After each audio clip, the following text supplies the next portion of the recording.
E irmãos, vamos fazer a leitura, né? Essa passagem bíblica, que é Hebreus 10, do versículo 1 ao 10. E Deus colocou no coração para trazer essa mensagem também, que é uma extensão de tudo que a gente já vem falando, que a Bíblia, ela fala só de uma pessoa.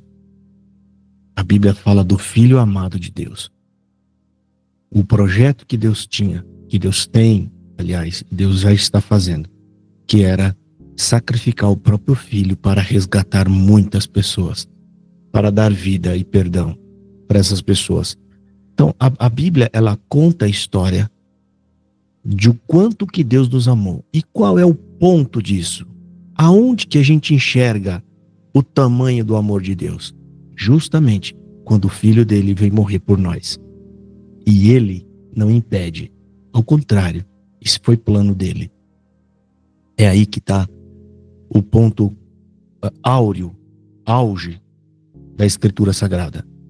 Tudo falava do amor de Deus manifesto no seu Filho, desde a criação. A Escritura fala que, desde a criação, o Cordeiro já foi imolado, ou seja, nos planos de Deus, já estava pronto para nos resgatar. Então vamos fazer a leitura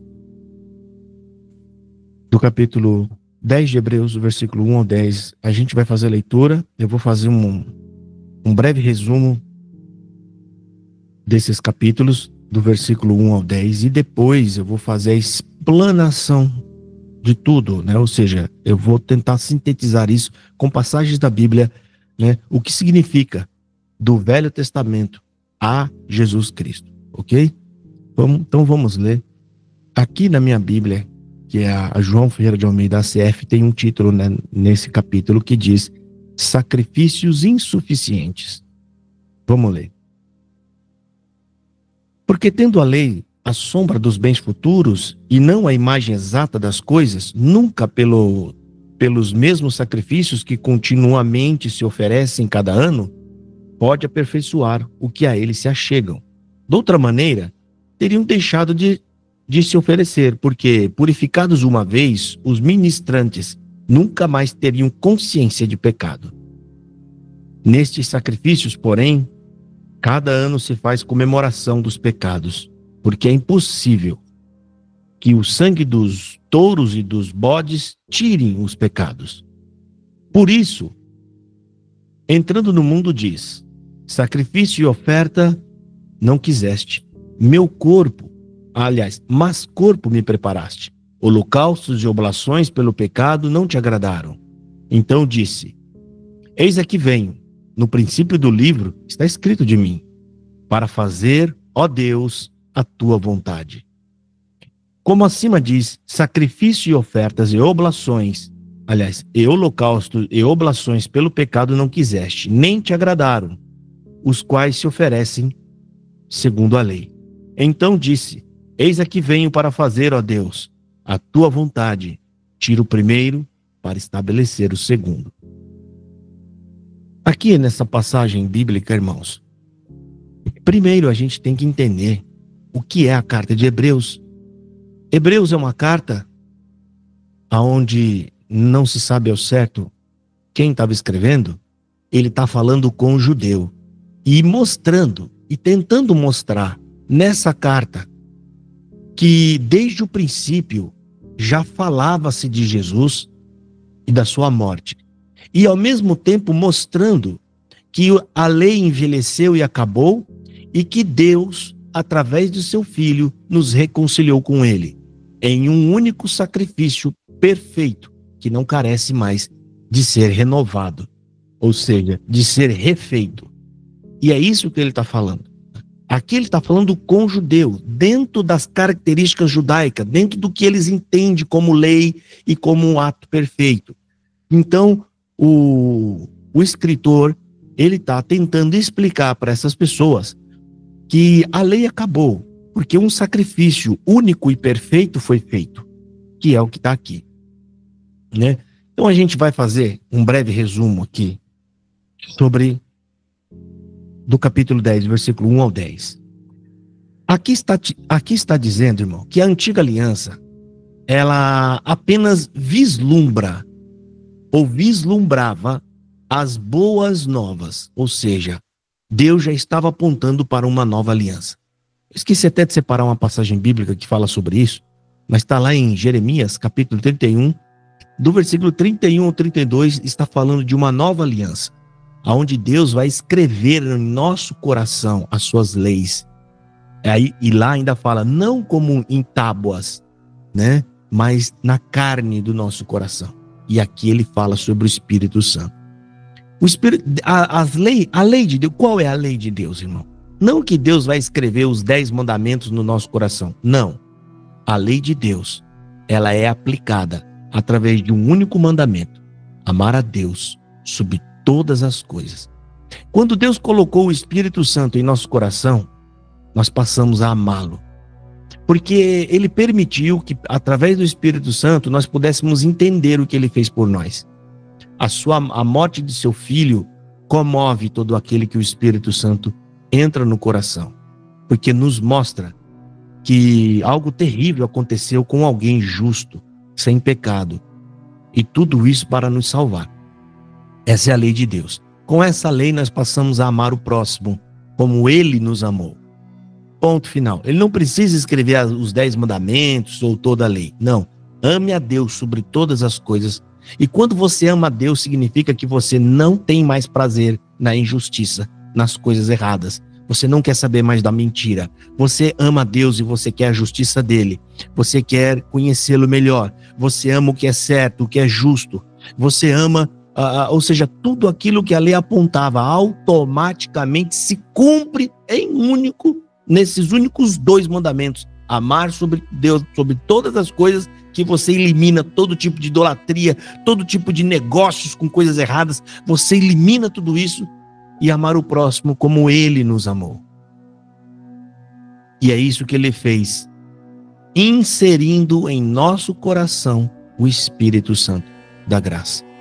E aqui também está falando nesse capítulo que uma vez que a antiga aliança não era em si mesma completa, como ele está falando no primeiro verso, que eles tinham que ficar repetindo continuamente sacrifícios, porque eles não eram suficientes para nos salvar.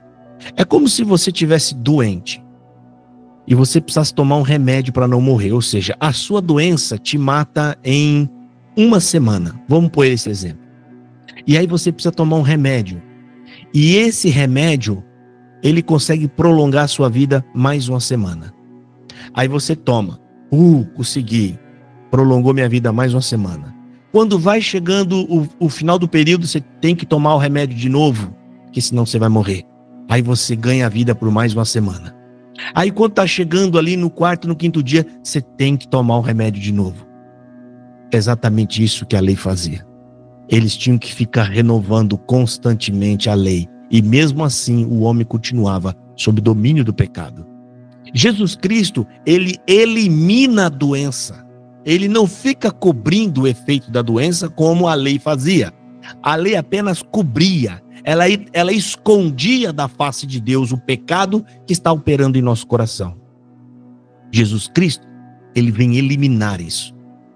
Um sacrifício perfeito, ele acabou com a maldição. Ou seja, você não morre mais em 1 semana. E eu não preciso te dar mais remédio nenhum. Você está liberto. É isso que Jesus Cristo fez, e é isso que o escritor está fazendo aqui, dizendo que a cada ano, continuamente, tinha que oferecer sacrifício para aperfeiçoar, né, aqueles que se achegam a Deus. Mesmo assim, não era suficiente. E não importa, irmão, quantos sacrifícios eram oferecidos, eles não conseguiriam, de modo algum, solucionar esse problema. Esse problema só foi solucionado de uma vez por todas através de Cristo. E só não foi, a gente só não tem, como é que eu posso dizer, o pecado de uma vez eliminado do nosso corpo, porque nós ainda estamos vivos.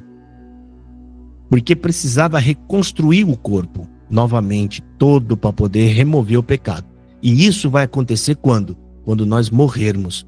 Quando a gente morre, na ressurreição, levanta-se o corpo perfeito que Deus fez na origem de todas as coisas, sem a natureza pecaminosa. E aí nós seremos, a Bíblia chama isso de glorificação. E aqueles que estiverem vivos naquele momento em que o Senhor vier, isso vai acontecer com ele vivo. A gente não sabe como, mas o seu corpo será transformado, removendo de uma vez por todas a natureza pecaminosa que está em nós, deixando você pronto e apto para ser apresentado diante de Deus. Jesus vai levar nós para a presença de Deus. Agora nós poderemos ver e contemplar a sua glória, algo simplesmente terrível que está para acontecer. Ver a glória de Deus. Coisa magnífica. Isso não seria possível se nós estivéssemos contaminados com o pecado, porque o pecado não pode se aproximar de Deus. Obviamente, nós seríamos consumidos vivos em fogo. Então, se os sacrifícios tivessem conseguido, gente, alcançar o seu propósito, obviamente, eles teriam se alegrado, não precisava renovar os sacrifícios e Cristo não precisava ter vindo.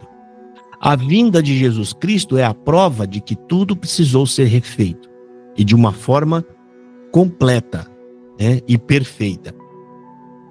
Mas, ao invés de remover, irmão, a consciência do pecado, os sacrifícios que eram refeitos e repetidos de ano após ano, porque aqui fala ano após ano, ele aponta para um dia que é chamado de Yom Kippur lá, que é o dia da purificação, e é o dia em que o sumo sacerdote entra na presença de Deus através do tabernáculo, do sumo tabernáculo.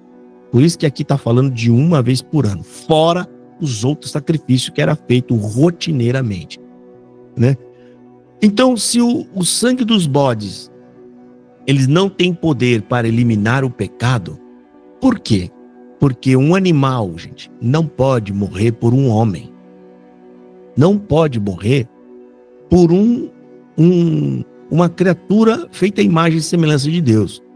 Se isso fosse possível, no Éden já teria sido resolvido isso quando Deus mata um cordeiro para cobrir o homem. Já tinha resolvido ali. Era necessário que alguém, um homem justo, que não tivesse culpa, morresse pelos culpados. E quando Deus olha na terra, o que ele diz? Não há um justo, nenhum sequer que sirva a Deus. Não há ninguém sem pecado. Na minha presença todos estão mortos, porque todos são filhos da ira e da desobediência. O que isso significa? Todos nasceram fora do Éden. Todos nasceram dentro da prisão. Estão todos condenados, filho de Adão e Eva. E aí a necessidade de Jesus Cristo, como já falei outras vezes, a necessidade de que Jesus viesse a esse mundo através de um ventre de uma mulher virgem, justamente para não herdar a herança do pecado de Adão e Eva. Aí sim, eis aí um que está pisando a terra, que não tem pecado, que é vivo, justo diante de Deus, que está pronto para morrer por nós. O sacrifício perfeito, o sacrifício que todos estávamos aguardando, aquele que vinha para remover o nosso pecado, e isso seria feito de uma vez por todas. É isso que a profecia queria dizer naquela época, várias profecias. Nas palavras de Cristo, Jesus também fala, quando ele vem aqui, ele fala: tu não queres sacrifício e ofertas anos após anos, e me preparaste um corpo. Ou seja, me colocou nessa terra, em um corpo. Para o quê? Para o sacrifício. Ele foi inserido nessa terra com um propósito: morrer por nossa culpa. A culpa é nossa, do Filho bendito de Deus morrer. Então, irmão, aqui também está dizendo mais ou menos assim: não é o aroma da fumaça, não é o fogo perfeito do animal que dá prazer em Deus. E aí então está escrito assim na palavra: estou aqui para fazer do seu modo, Senhor. É Jesus Cristo falando através das profecias. Ó Deus, como está determinado no teu livro, quando ele diz o seguinte: tu não queres sacrifícios e ofertas, está se referindo à prática da velha aliança. Deus quer algo perfeito, porque Ele é perfeito. E Ele quer um sacrifício puro e genuíno, para que então todos os nossos pecados sejam removidos. E foi isso que foi feito por nós. E hoje nessa carta está sendo lido isso para nos relembrar. E é isso que Deus quer, e é isso que nós faremos, nos relembrando todos os sábados que nós estivermos aqui, o quanto Deus nos amou. E isso tudo é para o nosso próprio bem, para mostrar para você que nada, nem ninguém pode separar de Deus, porque para unir a Deus morreu o Filho dele. Precisa de algo muito maior para poder nos separar de Deus. O próprio apóstolo Paulo, quando entende isso, ele fica tão feliz que parece que quando ele está escrevendo o cântico de vitória em Romanos capítulo 8, no versículo 31 em diante, parece que ele está pulando e saltando de alegria quando ele diz: ó Deus, quem pode nos separar do teu amor que está em Cristo Jesus?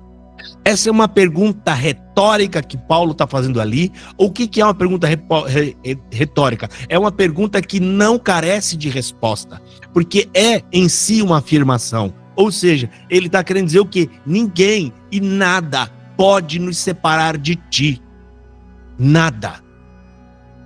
Porque o amor dele é tão grande, tão terrível, que a prova desse amor, mandando o Filho perfeito dele, que estava em sua glória, o Filho do teu amor, do seu agrado, aquele que nunca aborreceu o Pai, mas antes, por amor a ele, amor a Deus, ele veio morrer em nosso lugar para nos levar de volta para Deus.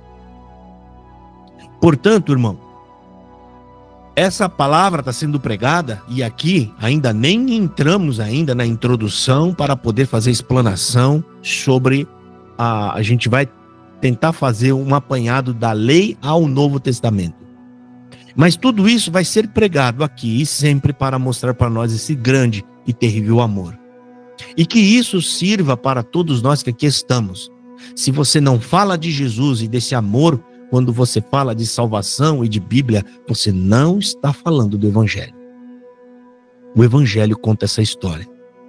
Você pode até pegar uma metáfora, falar, mas em algum momento você tem que mostrar para a pessoa o quanto que Deus nos ama, o quanto Ele se agrada do Filho. E por conta da morte do seu Filho, nós fomos lavados desse sangue maravilhoso e por Ele nós temos entrado agora ao céu. Você tem entrado ao céu, irmão. Não é algo que... não é igual da onde a gente vê que as pessoas não têm certeza, eles não sabem se vão ser salvos. Eu estou salvo. E quando o meu dia chegar e acabar, eu estarei do outro lado com Cristo, porque já fui salvo. O próprio apóstolo Paulo, ele fala disso com toda certeza. Eu estou na dúvida se eu quero ficar, porque a minha presença aqui redunda em glória para Deus, falando dele para vocês, ou se eu quero partir e estar com Cristo. Entenda quando Paulo fala isso, ele não diz eu vou partir e ficar numa salinha aguardando o final de tudo para saber se eu vou estar com Cristo. Não. Ele diz, porque se eu for, eu estarei com Cristo. Ele fala, você estará com Ele. Você não vai precisar passar por uma pré-sala de julgamento, aonde vai pesar a obra ruim com obra boa para você ser salvo. Essa é uma das piores e mais graves heresias, porque ela ataca e afronta a perfeição desse sacrifício. Nós não temos obra alguma, irmão, para oferecer a Deus. Tudo que está em nós está tocado pelo pecado. Tudo. Até as nossas melhores obras, irmão, sempre vai ter alguma coisa nela, algum problema, alguma contaminação de pecado.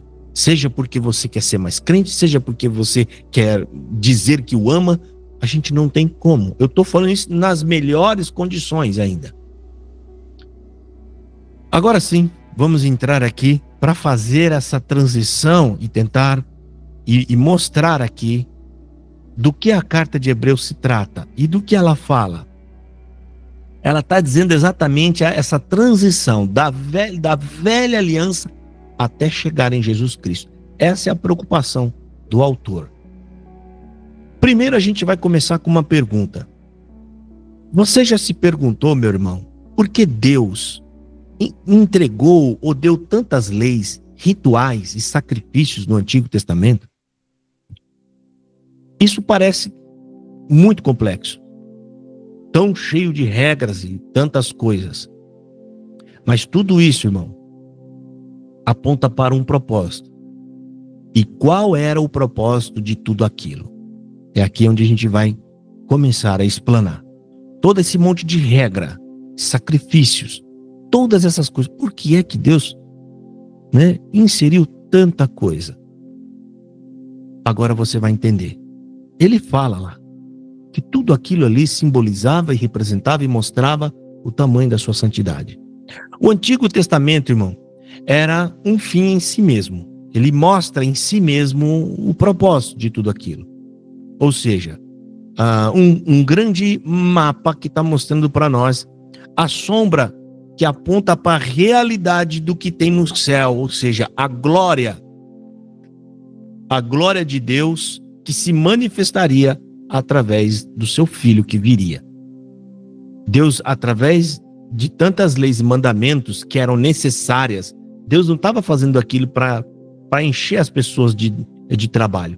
Tudo aquilo era necessário por conta da santidade dele.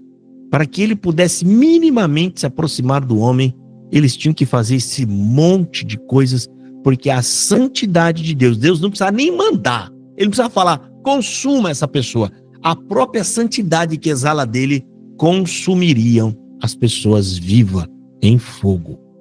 A santidade de Deus, ela é terrível. E se houver uma sombra de contaminação, essa santidade ela faz o trabalho de consumir para manter a pureza da glória de Deus. Então, irmão, todas as leis, todos os ritos e as histórias e as profecias do Antigo Testamento eram como setas apontando e indicando o Messias. Entenda isso que a gente já falou no começo. Não está falando de você, não está indicando você. Quando mostra aqueles personagens bíblicos, todos eles, de alguma forma, estavam prefigurando, era uma sombra de Jesus, do que ele viria a fazer, do que ele é e do propósito dele. É uma forma de Deus estar contando a história do filho dele através de todos aqueles fatos que estavam acontecendo.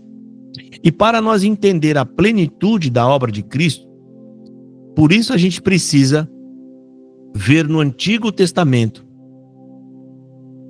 como Deus preparou todas as coisas para a vinda do seu filho. Agora a gente vai entender aqui, para nós entender isso, a gente também precisa entender a necessidade de um Salvador através do pecado e da lei.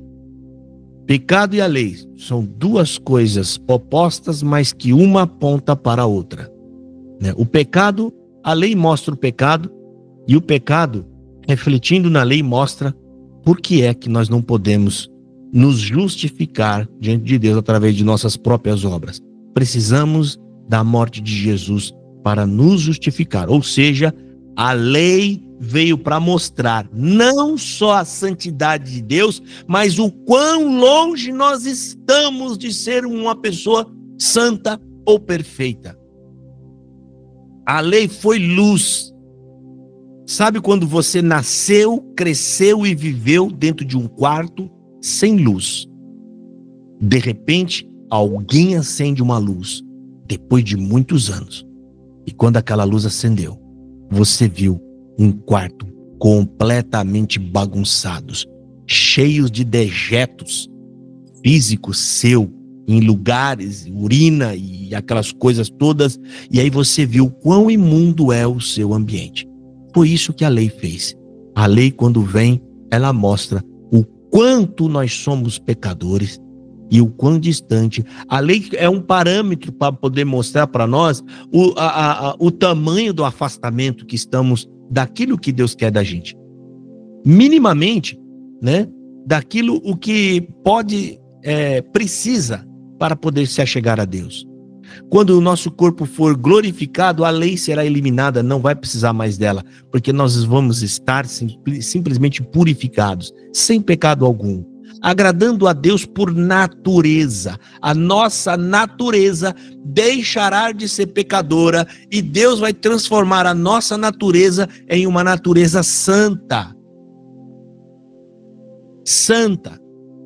Ou seja, naturalmente você vai fazer as coisas boas e corretas, você vai amar a Deus sobre todas as coisas, você vai amar o próximo, você vai ser justo, você vai ser bom, naturalmente. Mas para isso acontecer, tem todo esse propósito. Então, o problema do pecado, que está lá em Gênesis no capítulo 3, a queda do homem e a entrada do pecado no mundo. O pecado trouxe a separação de Deus e, por consequência, a culpa e a morte. Lá também fala, e eu já vou apontar passagens bíblicas aqui, da universalidade do pecado, ou seja, como que o pecado alcançou toda a humanidade. O próprio apóstolo Paulo, em um versículo bíblico simplesmente fantástico, a sabedoria e o dom que Deus deu, ele consegue provar para a gente e explicando para a gente por que é que nós somos pecadores.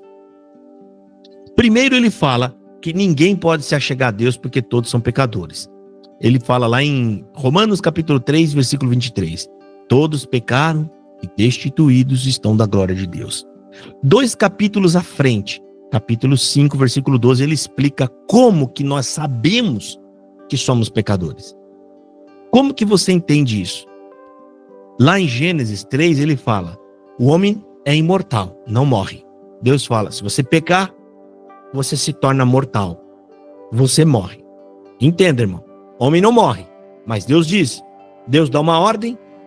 Em caso de descumprimento da ordem, ele põe uma sentença. Qual a ordem? Não coma. Essa é a minha lei. Eu só estou te dando uma lei. Eu não estou te dando 10 mandamentos, nem trocentos de lei. Eu estou te dando só um mandamento. Não coma. E na desobediência da lei, tem uma sentença que foi o próprio Deus quem estabelece. Se você comer, você morre. E então o apóstolo Paulo fala, portanto, como por um homem entrou o pecado no mundo, e pelo pecado a morte, assim também a morte passou a todos os homens, por isso que todos pecaram. Em outras palavras, para ficar mais fácil, Paulo está falando, Deus disse que se pecasse, morreria. Então entenda, todos morrem, por isso que todos são pecadores. Paulo faz o raciocínio, simplesmente, ele usa a lógica e mostra pra gente por que você é um pecador, porque você é mortal, você morre. A morte só tem domínio e poder em onde tem pecado. Aonde está o pecado, ela tem poder e domínio. Você morre, morro, então você é o miserável de um pecador que também precisa de Jesus Cristo. É o que o apóstolo Paulo está explicando ali. Agora, os símbolos dos sacrifícios, ou seja, os símbolos são sombras, né, que apontam para um sacrifício perfeito, que é o de Cristo. Tudo na lei é uma sombra. A própria palavra de Deus, ela fala, eu só me esqueci agora o capítulo, que fala que a lei prefigura o Novo Testamento, era uma sombra do Novo.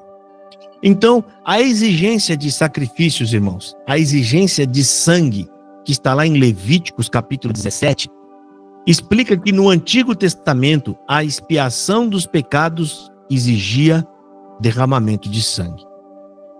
E isso prefigurava o sacrifício supremo de Jesus na cruz. Tudo mostrava que uma vida por outra. Mas eu não posso usar um bode morto para oferecer em sacrifício. Tem lógica isso? Se é preciso um animal perfeito, sem mancha, é óbvio que esse animal tem que estar vivo. Esse é o primeiro sinal de perfeição, primeiramente vivo, depois sem mancha, sem nenhum... sem manchas ali, gente, era o modo de Deus apontar para alguém que viria, que não poderia ter pecado. A mancha no bode, quando Deus falava, eu quero um cordeiro sem mancha, sem defeito algum, que seja sacrificado, ou seja, tem que ser algo perfeito para ele, tem que ser um cordeirinho que seja a sombra da perfeição. Tudo isso simbolicamente apontava para quem? Cristo. Deus não estava preocupado se era bonito ou feio, se a imagem de Jesus seria era perfeito, sem o pecado. Sem pecado. Então, lá na velha aliança, a morte e o sangue, que eram cruciais, também prefiguram a vinda do Messias. O cordeiro pascal, em Êxodo 12, que é o cordeiro que morre na Páscoa para que o espírito destruidor não entrasse na casa e matasse os filhos primogênitos dos judeus, o cordeiro sem mácula, sacrifício para livrar Israel da morte, apontava diretamente para Jesus Cristo, um homem sem pecado. Cordeiro de Deus, que tira o pecado do mundo, como João escreveu em 1:29. Evangelho de João 1:29. Ele é o nosso verdadeiro cordeiro pascal. É João que está falando disso. E aí vem o dia de Yom Kippur, né? Yom Kippur lá é o dia da purificação. Levíticos 16. O sumo sacerdote estava no Santo dos Santos. Uma vez por ano, ele tinha que sacrificar um cordeiro para se autopurificar, purificando também o povo, para que pudesse entrar dentro do Santo do Santíssimo. Isso para fazer expiação por ele e pelo povo. Isso era uma sombra de Cristo, que entrou no santuário celestial uma vez por todas, com o seu próprio sangue. Jesus Cristo, com o seu próprio sangue, ele faz a purificação de um povo que ele vai entrar na glória de Deus. E ele mesmo entrou, irmão. Ele mesmo entrou no lugar santo dos santos. Onde é o santo dos santos? É a habitação de Deus, o lugar santíssimo, aonde a própria glória de Deus santifica o lugar. Não é o lugar que está santificando a Deus, é Deus que santifica aquele lugar com a sua própria glória.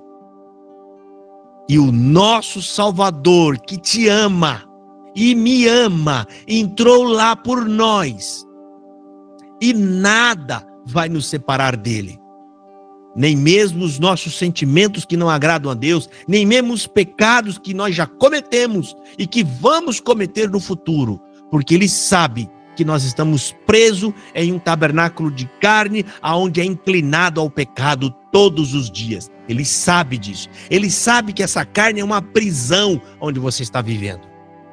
E ele, no tempo certo, vai nos libertar dessa prisão de uma vez por todas. De uma vez por todas. O que Deus quer de nós? O que você não pode deixar de fazer? Amá-lo. Amá-lo incondicionalmente como ele também te amou. É isso. Jesus Cristo fez diversas parábolas, principalmente quando ele estava na iminência de morrer e de ir embora. As parábolas dele eram todas dizendo sobre amor, para que perseverassem em esperá-lo. Não desanime em me esperar, eu volto, eu vou voltar. O meu pai fez muitas promessas no Velho Testamento, todas elas se cumpriu, porque ele não mente. E eu estou fazendo mais uma para vocês. Eu vou, mas eu volto para buscá-los. Tudo que Deus prometeu, irmão, é uma sombra de testemunho para falar para nós. Jesus falou que volta e ele vai voltar. Está aguardando apenas a ordem de Deus para voltar a nos buscar. E que isso seja de alegria. Não desanime, irmão. Dificuldades e vida difícil todos vamos ter aqui nessa terra, mas as suas dificuldades têm tempo para terminar. Ela tem tempo determinado aonde vai parar. Os seus problemas e as suas dores vão te acompanhar só até a sepultura, não mais à frente, não mais adiante. O que será diferente com aqueles que rejeitam Jesus? Aqueles que mentem e enganam para as pessoas, pregando um evangelho falso. Eles pregam um Jesus imperfeito, que a morte não foi suficiente na cruz. Eles pregam um Jesus que não tem condição de nos salvar. A vida dessas pessoas pode estar difícil agora, mas depois vai ficar pior ainda. Enquanto a nós termina o nosso sofrimento e vamos direto para a presença de Deus. Agora, irmão, o outro ponto importante para a gente mostrar aqui para vocês, eu trouxe alguns exemplos, todos os personagens que estão na Bíblia, no Velho Testamento, que apontam para eles como heróis do povo, ou aponta neles como libertadores, ou como aqueles que fizeram algo de bom ao povo, todos eles eram uma figura do Messias. Exemplo, Moisés. Qual a figura de Moisés? Um grande libertador, um mediador da antiga aliança, ou seja, ele falava com Deus, depois falava com o povo. O mediador, aquele a quem todos deveriam ouvir. Deus falou, aqueles, eles têm que te ouvir, porque eu falo com você, Moisés, através de você com o povo. E Deus fez isso para todo o Israel ver. Vem, Moisés, eu vou mostrar para eles que eu falo com vocês. Quando a irmã dele, Arão e mais alguns, duvidaram que ele falava com Deus. E através dele, Deus falou com os israelitas. Moisés aponta para Jesus como um libertador supremo, ou seja, não tem outro acima dele. Ele é o verdadeiro libertador. Do quê? Do pecado. E o mediador de uma aliança melhor e mais perfeita. Uma suprema aliança. E é aquele a quem nós devemos ouvir. Na lei, eles deveriam ouvir Moisés. Mas o próprio Moisés deixou uma profecia dizendo: Deus vai levantar um outro varão no meio de vocês. Não sei quando, mas ele vai levantar alguém no meio de vocês, semelhante a mim. Como assim? Que fala com Deus. Alguém que tem a própria mensagem de Deus. E quando essa pessoa vier, a ele vocês devem ouvir. Moisés está querendo dizer com essas palavras aqui: vocês não prestem mais atenção em mim, no que eu deixei escrito. Ouvem ele. Ele tem autoridade. Até para revogar a lei. Até para dar cumprimento nessa lei e fechar a lei. Fecha a última página, acabou a lei. Ele tem esse poder. Ele tem poder de entregar a vocês uma nova aliança. É isso que Moisés fez. Moisés entrega a aliança ao povo. Jesus vem como cumprimento dessa aliança e entrega uma nova aliança. Está lá em Deuteronômio 18:18, dizendo o seguinte: Eis, lhe suscitarei um profeta no meio de seus irmãos, como tu, e porei as minhas palavras na sua boca. A ele lhes fará tudo o que eu lhe ordenar. Ou seja, ele lhes falará tudo o que eu ordenar. O próprio Deus está falando isso com Moisés. E Moisés passa isso ao povo. E aqui em Hebreus, no capítulo 1, versículo 1, também está dizendo o seguinte: nós viemos de um meio onde eles dizem que estão recebendo uma nova mensagem de Deus. Parece um negócio até meio espírita. Estamos recebendo uma mensagem. Deus está mandando dizer isso e aquilo outro. Mas quando a gente vai ver na palavra de Deus, Hebreus 1:1, lá fala que o último que trouxe uma mensagem de Deus é Jesus. E acabou. Hebreus 1, versículo 1. Havendo Deus antigamente falado muitas vezes e de muitas maneiras aos pais pelos profetas, a nós falou-nos nestes últimos dias pelo Filho. Você quer falar, você quer dizer que Deus está te dando a mensagem, irmão? Vá. Fale tudo o que Jesus mandou você falar.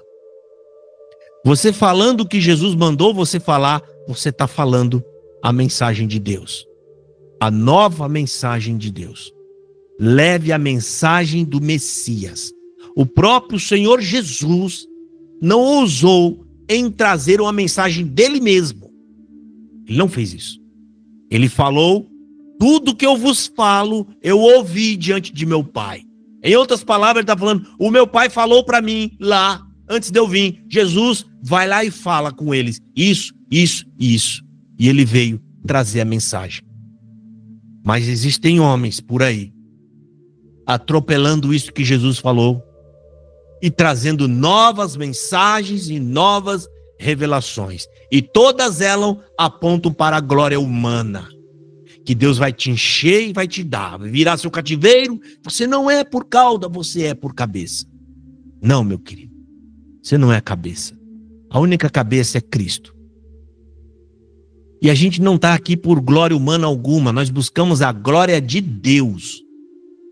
Está nele a glória que nós queremos ver e contemplar. Aqui eu trouxe um outro personagem que vocês já conhecem bem, que é Davi. Um rei que foi escolhido por Deus, um guerreiro que venceu Golias, que era um adversário que ninguém conseguiria enfrentar. E a quem ele prefigura?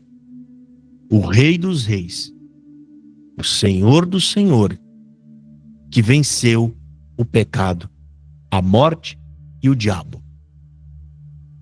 Só ele poderia vencer. Toda a honra e toda a glória seja dado a ti, Senhor Jesus. E perdoa todos os nossos pecados, todas as vezes em que nós achamos que éramos alguma coisa. Todas as palavras quando nós falamos em nosso tempo de ignorância. Perdoa, Senhor. Porque só tu é herói, só tu é vencedor.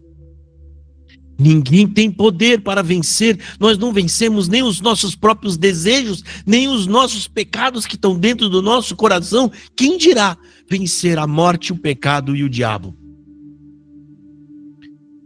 Perdoa, Senhor Jesus.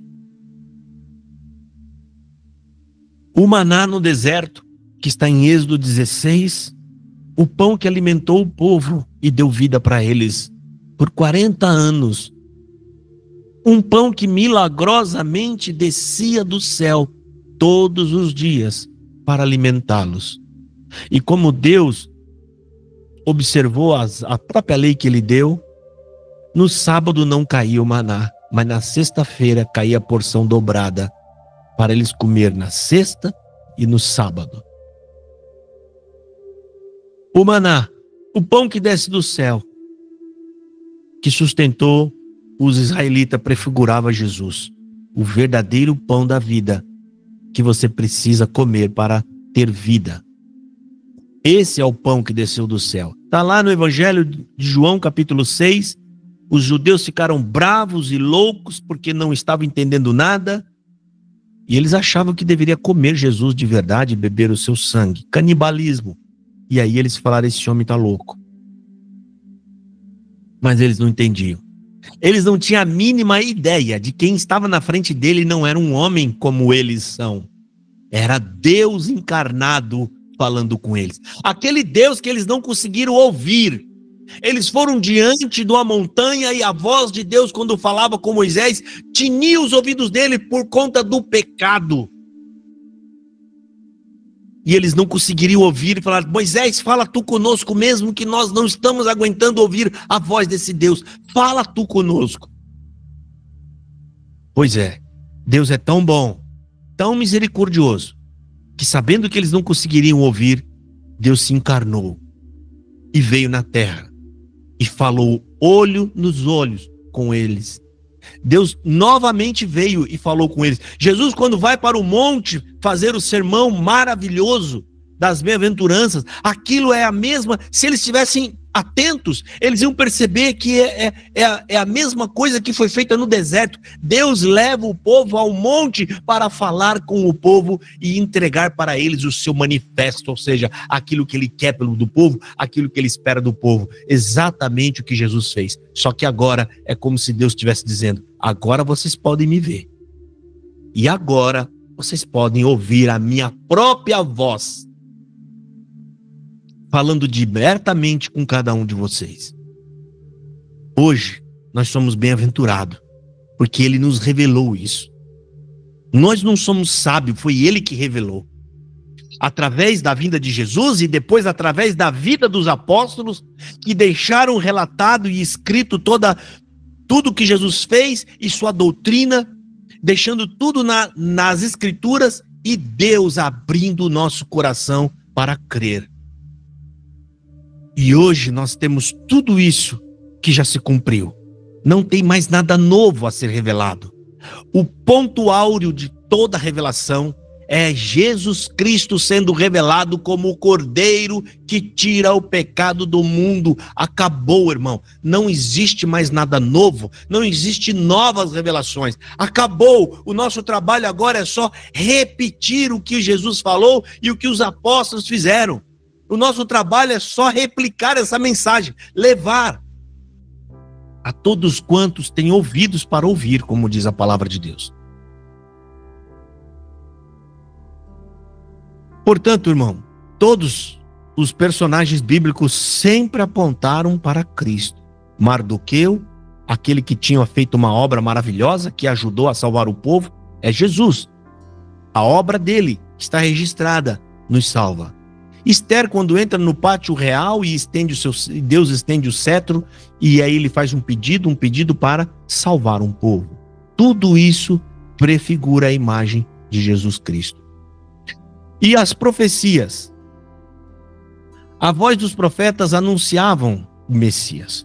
Tanto a lei como Moisés, a gente acabou mostrando, Moisés, inclusive, ele fala que Deus vai levantar um homem, e os profetas que falavam abertamente sobre algo incrível e maravilhoso que haveria de acontecer. E aí tem Isaías, logo no começo dos seus livros, Isaías 7,14, apontando a morte, a virgem que daria luz. Eis que a virgem conceberá e dará à luz um filho, e o seu nome será Emanuel. Sabe o que quer dizer Emanuel, irmão? Olha que coisa linda. Deus conosco. Deus veio habitar com os homens. Deus no nosso meio. Deus conosco. E em Miqueias 5,2 está falando: em Belém, mas tu, Belém, Efrata, posto que é pequena para estar entre os milhares de Judá, a ti me sairá o que há de ser Senhor em Israel. Ou seja, você que é pequenininha, mas é de você que vai sair aquele que vai ser rei em Israel. E foi o que aconteceu. O nosso Senhor é rei hoje e está sentado em glória, reinando por nós. Por nós. As profecias sobre a vinda de Jesus, Isaías capítulo 23.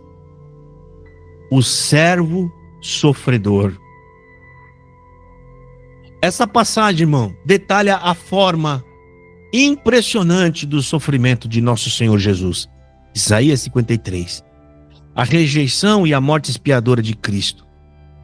E quase é como se a gente estivesse lendo ali a biografia de Jesus, como tudo aconteceu. Aliás, entenda, séculos antes de acontecer. Ali, o sofrimento dele é tão grande que as escrituras estão falando em Isaías 53, e os seus significa as pessoas próximas a ele, de tanto que ele sofreu. E ali está falando que o semblante dele foi tão desfigurado que não o poderiam reconhecer. Irmão, veja como isso é terrível. Isso aqui nos ajuda a entender que Jesus não foi apenas levado na cruz e morto na cruz. Ele foi praticamente linchado durante o percurso. Isaías 53 está falando: e o seu semblante era tão desfigurado que não o poderíamos reconhecer. E isso se cumpriu. Lá no caminho de Emaús, um daqueles dois homens é o tio de Jesus Cristo.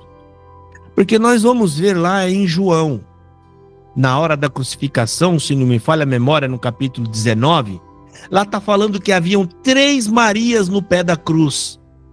Maria, mãe do Senhor, Maria, irmã da mãe do Senhor, Maria de Cleófas.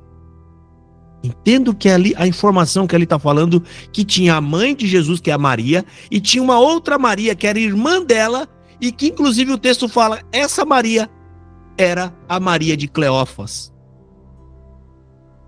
E aí quando você vai na passagem de Lucas, caminho de Emaús, você vê que um deles chamava Cleófas. Era o tio. Para se cumprir Isaías 53. Eles viram e não reconheceram. Um homem completamente machucado, que era assim mais ou menos que ficavam os mendigos daquela época. Porque o mendigo era um sinal de maldição. Eles tacavam pedras gritando: maldito, saia daqui. Porque a lei falava que o judeu que não era um pecador, aquele que não vivia sob o pecado, Deus o abençoaria. Ele teria riqueza, ele teria as amassadeiras. Então, quando um judeu era praticamente se tornado um mendigo, é porque ele era um pecador, ou a família dele era pecadora, e ele não tinha as bênçãos de Deus. Essas pessoas eram marginalizadas, eram expulsas do meio. Eles viviam às voltas da cidade para não morrer de fome. Não podiam ficar entrando e transitando dentro da cidade, porque era um sinal de contaminação. Então havia guetos, lugares separados onde eles viviam ali. Jesus Cristo foi confundido com um desses, porque o seu semblante era tão desfigurado que não poderíamos reconhecer. Isso cumpriu a profecia de Isaías 53. E em Jeremias 23, 5 e 6, o rei justo: eis que vem dias, diz o Senhor, em que me levantarei a Davi um renovo justo, e sendo rei, reinará e agirá sabiamente e praticará o juízo e a justiça na terra. Jesus Cristo. Estamos quase acabando. Ok, irmão? Precisa ser dito tudo isso para a gente entender que a Escritura foi escrita apontando para o Filho de Deus, o Santo Filho de Deus. E o nosso papel é olhar isso tudo como um plano que nos abençoa. Tudo isso é um plano, irmão, aonde mostra o quanto Deus nos ama. É Deus trabalhando todo o tempo, pensando na nossa salvação. E a salvação que Ele planeja é tão maravilhosa e grande que Ele não poupa sequer o próprio Filho. Somente dessa forma que a Escritura você pode dizer que ela fala de você como um pecador que está sendo salvo, não como um herói, como seitas geralmente pregam por aí. Estão te enganando e te induzindo a um sono. Ou seja, não querem que você acorda, te colocam num sono, porque aí você só vai acordar quando não tiver mais tempo. É o próprio adversário agindo nesses lugares. A profecia sobre a morte e a ressurreição de Jesus. Morte por feridas. Veja, Zacarias 12:10. E olharão para mim a quem transpassaram. Ou seja, aqueles que transpassaram verão e saberão. Esse aí é o Filho de Deus. A ressurreição. Salmos 16:10. Pois não deixará a minha alma no Hades, nem permitirá que o teu santo veja a corrupção. Agora, para nós encerrarmos aqui, irmão, vimos como o Antigo Testamento, com suas leis, os seus rituais, seus sacrifícios e suas profecias, era uma sombra gloriosa que apontava constantemente e sempre para a vinda de Jesus Cristo, o Salvador, o Messias. Ele é a realidade, o cumprimento e a plenitude de tudo que foi nos prometido. Ou seja, nem foi prometido para nós, foi prometido para os judeus. Nós apenas ganhamos isso, recebemos isso por graça. E agora, o que a gente aprende com tudo isso? O que dá para a gente fazer com todas essas informações? Entenda, irmão? E é isso que é onde você deve agora aplicar o seu coração. Tudo isso foi para nos mostrar e nos reforçar, né, do valor que tem a Escritura desde o Velho ao Novo Testamento e por que tudo isso foi escrito. Primeiro lugar, entenda, Jesus Cristo é suficiente. A apreciação dessa morte, do sacrifício de Jesus, ela é suficiente. Se antes, irmão, de tudo, era necessário um complexo sistema de sacrifícios e de rituais, agora, por meio do sacrifício perfeito de Cristo na cruz, temos acesso direto e completo a Deus. Não precisamos de mais nada. Ele é suficiente. Irmão, Deus está te ouvindo agora. Isso não era possível. A gente não tem ideia sobre disso. Não era possível. Alguém precisava passar por sacrifícios e rituais para entrar num templo para falar por você. Jesus Cristo abriu isso e escancarou isso para nós. Você tem acesso direto a Deus.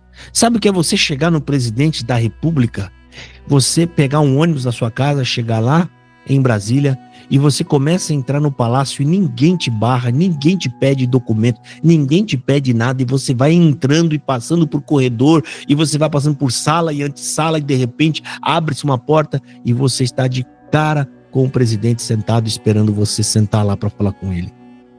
É mais ou menos isso. Ninguém pode se interpor. O amor é tão grande que ele falou: vem a mim. Está tudo aberto para você falar com ele, pedir. E isso, irmão, não é algo passageiro, isso é permanente. Mesmo depois de sua morte. Aí você vai ver de fato o que tudo isso significa. Entrar da glória de Deus. Outra coisa, confie nas promessas e na palavra de Deus. O cumprimento das profecias, irmãos.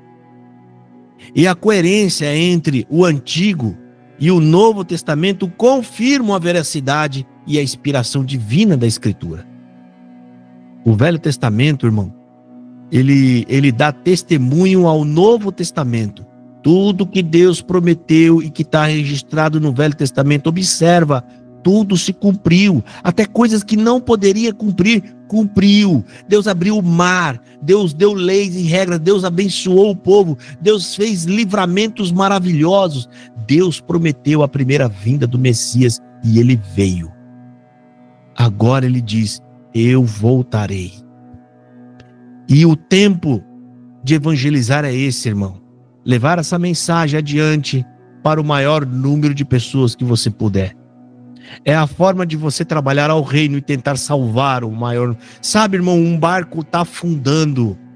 Está afundando. E você sabe que tem um bote seguro. As pessoas não querem acreditar que tem um bote seguro. E o seu trabalho é sair correndo por dentro daquele navio, chamando as pessoas. Eu conheço um escape. Eu conheço uma salvação. É isso que você tem que fazer. Antes que o navio afunde. Convite à fé, irmãos. A gente tem que continuar anunciando, convidando as pessoas para receber essa fé. Se você ainda não confia em Jesus como seu Salvador, saiba que Ele é o único Cordeiro, irmão. Perfeito, que não tem outro meio, não tem outro caminho. Não tem salvação por obra, não tem boas obras, não tem esse negócio de eu não faço coisa errada. Você já nasceu debaixo de condenação. Se você não passar por Jesus Cristo, crendo que Ele é seu único suficiente Salvador, você será condenado. Pode ter certeza disso. Crendo ou não crendo, a condenação é certa. É a mesma coisa que a morte. Ela é certa. Portanto, irmão, faça isso. Sempre que possível, convide as pessoas a aceitar a Jesus como seu Salvador. O seu único Salvador. Crendo que Ele é o Messias prometido em todas as Escrituras, irmão. Em todos os livros e passagens da Bíblia. É o único caminho para Deus. É aquele que liga nós a Deus. Ele é a ponte. Sem essa ponte ninguém chega do outro lado. Não há outro caminho. Jesus é único e suficiente. Ele é o centro de toda a Escritura. O único meio de salvação. De Gênesis a Apocalipse, irmão, tudo aponta para essa salvação tão grande e gloriosa feita em Jesus Cristo. Essa é a mensagem, irmão. Nós não devemos ter vergonha. Você não pode ter medo. Confie em Jesus. Confie. Às vezes aquele que você menos espera é aquele que receberá a mensagem e a palavra. Porque não é pela aparência do rosto e nem pelo tipo e o porte da pessoa, mas é para aquele a quem Deus acha graça. Leve a sua mensagem, leve a mensagem, anuncie e pregue. O nosso trabalho é lance a semente, regue quando pode, porque o milagre do crescimento não é você quem dá, é Deus quem dá. Você pode colocar uma semente na terra e jogar água, mas você não pode fazer ela crescer. Aquilo ali é uma ordem que Deus deu lá em Gênesis, que cumpre-se até o dia de hoje. A erva vai crescer do meio da terra e vai brotar. Assim é a conversão e o arrependimento. Deus dará arrependimento àquele a que ele se apraz. Mande, leve a mensagem, pregue sem medo, pregue com vontade. Não vou dizer para você aqui que vai estar tudo bem na sua vida, não vai estar. Mataram Jesus por pregar a verdade. Perseguiram os apóstolos e levaram para a cadeia. Outros também morreram. Com vocês, com nós, não será diferente. Não que a gente talvez vá passar exatamente a mesma coisa, mas o ser humano, o seu interior, a sua natureza pecaminosa não quer a verdade, porque a verdade não agrada a carne, a verdade não nos ajuda, a verdade não gera prazer, a verdade te humilha. Ninguém quer ser humilhado, mas não tem outro caminho. O remédio é ruim, doloroso, mas salva. Leve essa mensagem, irmão. Jesus é o foco da nossa vida, o foco da nossa salvação e o único nome pelo qual nós devemos ser salvos. Isso é palavra de Deus. Essa é a mensagem de hoje. Deus abençoe a todos. Amém. Amém. Amém. Amém. Amém. Amém. Amém. Amém. Eu volto aqui o andamento do culto para a nossa irmã Esther. Deus abençoe a todos. Amém, irmão Josafá. Agora nós vamos fazer uma oração de agradecimento. E eu gostaria de saber se tem alguém que quer fazer essa oração para nós. O irmão Sabará vai orar. Tá bom, Deus abençoe. Senhor, nosso Deus, nosso Pai, que habita no céu, Deus de Israel, também, Pai, diante do seu Filho amado, o Senhor Jesus Cristo, Pai. Estamos aqui hoje, reunidos nesse culto virtual, Pai. Podemos ter mais esclarecimento sobre as Escrituras, Pai. 2000 anos atrás, os acontecimentos que aconteceu na velha aliança, para chegar, Pai, na nova aliança, do seu Filho amado, nosso Senhor Jesus Cristo, Pai. Nós te agradecemos, Pai, no dia de hoje, por essa revelação em nossos corações de seu Filho, nosso Senhor Jesus Cristo, pelo sacrifício que Ele fez pelas nossas almas. Pai, dá-nos força, dá-nos condições de fazer a sua vontade aqui na face dessa terra e no momento exato nós poder falar com nossos companheiros a respeito de seu Filho, nosso Senhor Jesus Cristo, Pai. Foi essa obra tão gloriosa aqui na terra para a salvação das nossas almas. Ó Pai, dá a nós condições, sabedoria, inteligência, de nós estamos aqui, nós somos teus alunos, nós somos teus discípulos, e nós estamos aqui para aprender cada dia mais com nossos irmãos, Josafá, ou também até com nossos outros irmãos, que Deus usa, né, de falar das Escrituras Sagradas, que cada dia que passa, cada culto que é realizado no sábado, a gente está sempre aprendendo algo a mais, abrindo mais a nossa mente e o nosso coração. Nós amamos a Deus sobre todas as coisas e o próximo como a nós mesmos. As lutas nós vamos ter aqui na terra, vai ter enfermidade, causa, mas glória a Deus, nós temos essa pedra preciosa em nosso coração, que é o nosso Senhor Jesus Cristo. Pai, abençoa as nossas famílias, abençoa também o nosso coração, dá paz também, Pai, no nosso coração, na nossa mente. Cuida dos enfermos, Pai, que está também nos lares, nos hospitais, clamando a Ti, Pai, em pensamento. Dá a nós condições, Pai, de fazer a Sua vontade. Ô Pai, abençoa cada um de nós aqui que estamos aqui nesse culto virtual, né, Pai, um de mais longe, mais perto, mas nós estamos aqui, Pai, no mesmo sentido, numa mesma fé, em seu amado Filho nosso, Senhor Jesus Cristo. Oh, Pai, graças nós te damos, Pai, do ter nos colocado, Pai, essa semente gloriosa dentro dos nossos corações. Abençoa nós, Pai, nossa família, as nossas crianças, Pai, os nossos avós, nossos avós, os mais velhos, os mais novos, Pai. Nós precisamos, Pai, urgentemente, dia e noite, Pai, da sua mensagem, de seu Filho amado, nosso Senhor Jesus Cristo. Perdoa, Pai, todo o meu erro, por pensamento, por palavra, Pai, e dá condições, Pai, de fazer a sua vontade. Abençoa todos aqui nesse culto virtual, abençoa suas famílias, seus parentes, os mais próximos, estão mais longe. Ajuda a nós, Pai, nessa luta aqui na terra. Assim nós te damos graças por tudo, pela essa mensagem gloriosa que veio clarear mais o nosso coração na sua presença. Em nome do seu Filho amado, nosso Jesus Cristo, que vive e reina para sempre. Amém. Amém. Amém. Amém. Amém. Irmãos, agora eu vou passar a palavra para o nosso irmão pastor Josafá, para ele trazer a bênção apostólica. Deus abençoe a todos. Amém. Amém. Irmãos, a palavra hoje, né, não teve foco só no texto.